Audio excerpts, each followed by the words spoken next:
Hey, today we're going to take a look in depth at the Alfred Sargent Moore, along with some other Adelaides to compare it to.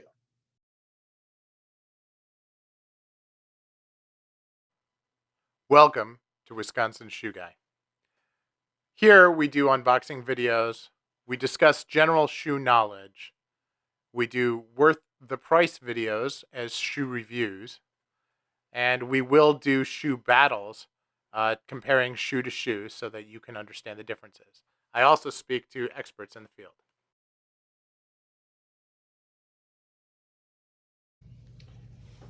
So welcome. This is Wisconsin Shoe Guy, and this is my review of the Alfred Sargent Moore. Now, when I did my unboxing, I pointed out that these are factory seconds because of the vein line right here. And so I'm not going to talk about that as part of the review other than just a quick acknowledgement. What I really want to do is I want to look at the construction of the shoe and the overall wear on it so far. You guys can see I haven't refreshed the polish or anything, so you can kind of see the creasing that happened the way it happened. You can see kind of the sole wear. I will have to revisit these after I put a year on them, right? I mean, this is not a lot of wear, but I do think that I've had enough now where I've gotten a pretty good feel for them and can really kind of speak to the shoes themselves. So just a basic overview. This is a cap toe Adelaide. Adelaide being the U-throat here, cap toe. There are heel counters on this as well. They are peaked, which is that peak right there. This has a beautiful sole on it. This is a line stitch sole. So if you look carefully around the edge, you don't see a line where they hammered it shut. Okay. It has a beveled waist, which is, you can see here, there's a little bit of a roundness to it. Not very severe. Narrow waist with very simple nail, nail, nail, nail. Okay? And a partial rubber on the heel as well. Okay? There is no fudging as you look. It's very clear. The edge is well done. They have, you can see the midsole and the welt. And you can see that they did a little bit of a pattern into it there as well. Beveled on the side, straight with a pattern on the heel. Then again, beveled at the waist, and then right there has that ironed into it. So pretty nice overall shoe. Stitch density is very good. I've done a lot of shoe battles with this, and I feel really good about it. I love the pinking. All of the stylistic stuff is very good. The leather itself is wearing really well. You can see there's a little bit of looseness here because I don't have the lasted trees. I will get them eventually, just haven't pulled the trigger on that yet. The calf skin here is very nice. And the on the inside, okay, so lining here, if I open this up. Okay, first off, you have a really nice insole. You have a quarter sock liner. Okay, you can see the logo of the company there. It's all very well done. And there's no suede in the heel, but I don't get any heel slip. Overall, this is just a very, very good, fine pair of shoes. So when you look at value, right, if you look at the list price on these, I think it's around $600. They're on the high side for what they are. You can get a little bit of a better deal by buying from an English distributor. Alfred Sargents are now very hard to get. There's rumors out there going that the factory may have shut down for the pandemic and may have furloughed their workers, which is sad. But, this is part of the Alfred Sargent exclusive collection. They're still selling them. They are still available, and they are quite nice shoes. So there is a line above these at Alfred Sargent, which is the hand grade, which is second to none. Probably the best hand grade shoes on the market. And those are only available in their trunk shows and in the store. So that is not something that I have. but it's definitely something that I want to get to. This is their exclusive line, and they have an exclusive line and a country line, and these are definitely more valuable to me than your typical mainline shoe. So very happy with them. Interested in your feedback, but I feel like everything about them is good. Are they worth the price? They are worth what you pay for them. But if I had to, if I had, $400 to spend on a shoe, I might find a different shoe for my $400.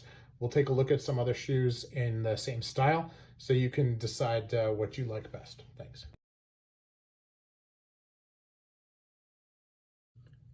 Quick change to the format of these videos. I am no longer going to be including tier 1 shoes in my comparisons. I feel like they're just a little bit off of the main track. So this is a tier 2 shoe, and so I am showing it against another tier 2. So this is the Trickers Belgrave, tier 3, which is the TLB Mallorca, and a tier 4, which is the Patrio Adelaide. And then I brought in another tier 3 to talk about, just because this is a slightly different style, and I want to talk about how that floats in as well, which is an Allen Edmonds Cornwallis. So as we look at the price point here, around $650, we look at the Belgrave, which $650 on some websites. You can get as low as say $425, depending on where you shop. It's a great difference in styles of Adelaide. Okay, now these are only half a size difference, and I had sized down on the Alfred Sargents from my regular size, which is a 10, to a 9.5. And as I look at this, you can see there's a pretty substantial difference in size. This is a big shoe. I would have sized down on this as well, had I known how big a shoe it was. But the Trickers Belgrave is a really nice city shoe, really well made. All of the pieces of this are just absolutely classic British footwear. The cap toe and the width are a little bit more. It's got a very roomy toe. The Alfred Sargent is just a little bit more structured. This has the heel cap on it with the peak, where when we get into the Trickers, it is a little bit just a subtle rounded one, but the heel cap is also higher on the shoe. Okay, so there's a difference there. So a different way of designing this shoe. And also, if you look at the brogue pattern here, the brogue pattern is the same, but you see the blocks a little bit better on the Trickers. And I'm not sure if that's just the spacing, or if it's because there's the color difference, or if it's something else. So, but it is easier to see on the Trickers. So now, of course, there's contrast, not lacing, stitching on there as well. So that makes a difference also. Now, they're both blind stitch soles, right? The Trickers have a painting on the sole, which is a little bit different. And of course, they don't have the narrow or the beveled waist. They are just a straight waist, right? So big difference there. So Trickers is a nice shoe, very, very similar price point, but a difference in the way that the overall structure and stature, I guess, of the shoe is as well.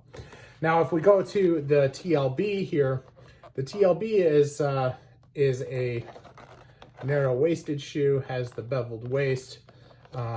Overall, the structure of the shoe is much more similar. Now, what's interesting as we look at these two together, there's a couple of noticeable differences. The cap is noticeably different on the TLB. It's longer, okay? Has narrower brogue space here between the stitching than it does here, so that's a little bit tighter. The U throat, the width of the U here is wider than it is on this, but the top is also wider. So it's a kind of a catch-22. It would be, I think it would look a lot nicer if it was much narrower at the top. Okay? Now, overall, heel caps on this, they have the big space there, but no peak. Okay, and then it has the seam at the bottom, where the Alfred Sargent is a full split on the heel. I didn't actually look at that on the trickers. The trickers is a split at the bottom there. So a little bit better clicking on the trickers than on the Alfred Sargent. Now, this has really, really nice fudging detail on the soles, okay, which you can see there. Okay, on the top of the sole called the welt, and that looks really nice. It's something that's absent from both the trickers and the Alfred Sargent. So a little bit finer finishing detail there. Now this is all ironed flat. Okay, so no groove, just hand sanded. Has the bevel though, both sides. Okay. Heel finishing is the same.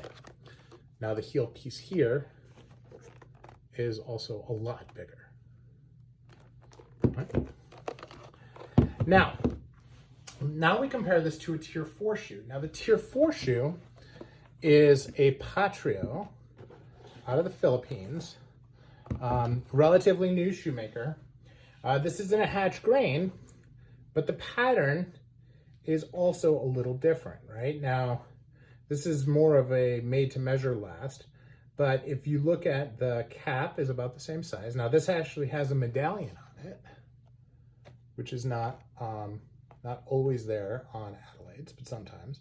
This is in hatch grain. Okay, so you can see the pattern. Has a difference here. If you look at their Adelaide pattern, it goes off to the side here, so it doesn't have a narrow throat. It has a wide throat, and it has a squared off U at the bottom. Okay, so very cool there. Single piece of leather with the seam at the bottom. And on the sole, also a iron sole. This has a toe plate on it. Okay, and here, this is a very, very sharp fiddleback waist, and they've done a lot of finishing on the sole there as well. So just beautiful job. Okay, it even has the textured heel, which is also a nice addition. So very different than the Alfred Sargent. Now, the cost of these, because you know this is more made in England versus made in Philippines, are about half what the Alfred Sargent's cost. So a much more economical shoe than this. Now, if you look at the leather, this is made of Horween hatch grain. It's part of their Premier line, but I do have a lot of creasing on the vamp, which I don't get on Horween hatch grain usually. So this may be a lower piece of leather than was used on the Alfred Sargents. The Alfred Sargents is a much cleaner, so I'm going to say that that's a higher quality leather, even though this is a premium leather. Nothing against the guys in the Philippines, I just think that they can't get the high quality leather that you can get in the UK. So last, but certainly not least, let's take a look at an Adelaide without a cap. Now, this is an Allen Edmonds, so a couple things to note. It is still a 5 eyelet. A lot of Allen Edmonds are 6. This actually has a storm welt on it, or a split reverse welt. This is custom, stuff that I did. I also asked for the natural edge. This has a regular sole, so not a blind stitch. Okay. No invisible here, and also no fiddleback, no beveled waist. Very wide waist. Okay, your typical heel with your dovetail. And this is actually made out of shell cordovan, which has a totally different look to it, but also a very nice shoe. Very plain though, no heel caps, no toe cap. Right. But overall, the same style shoe. Now this last is Allen Edmonds' version of a chisel last But if you look at the difference in the chisel, you look at the toe rise here, it's really not the same level of elegance or sophistication that the Alfred Sargent has. That's not to say it's not elegant or not sophisticated.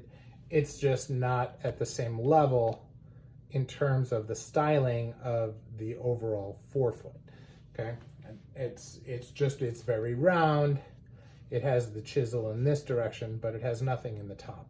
So just my opinion, don't shoot me for it. So I think I may just like the English styling a little bit better on this particular style of shoe.